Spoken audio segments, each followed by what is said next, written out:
So things are a little bit more quiet. Do we have any idea of what the protesters want to do next and what the government response could be?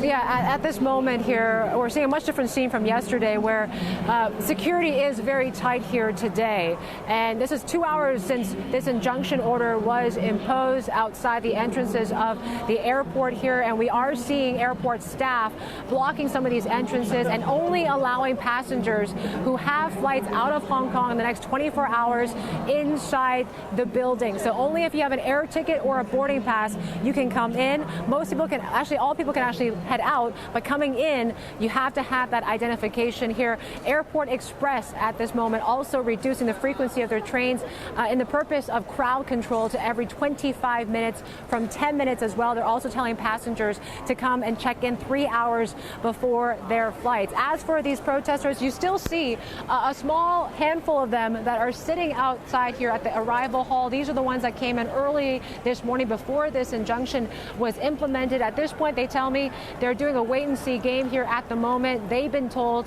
we saw from airport officials, that they should be leaving this area, heading off to two protest areas that they have sectioned off away from this area, but they haven't moved just yet. But airport officials felt that they needed to have these measures after that violent night that we saw yesterday, Francine. Yeah, on the violence, Yvonne, so we saw some horrific pictures of a man being beaten.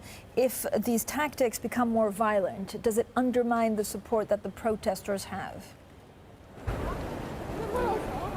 Yeah, you could say that, because for the moderates out there that are watching these graphic pictures and the commotion that happened upstairs at the departure hall, some say they took it too far, that this is just ruining their cause. But on the other hand, these protesters say they need to show something like this in this magnitude to get the government's attention. But you mentioned the violence involved here.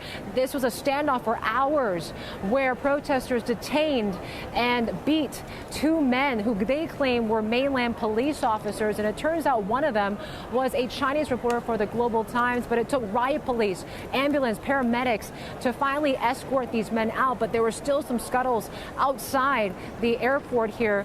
So at this point, China condemning these attacks, or these events, I should say, and they're calling it the bottom line, going beyond the bottom line of civil society, and no different from terrorists, Francine. So the rhetoric certainly getting ramped up from Beijing.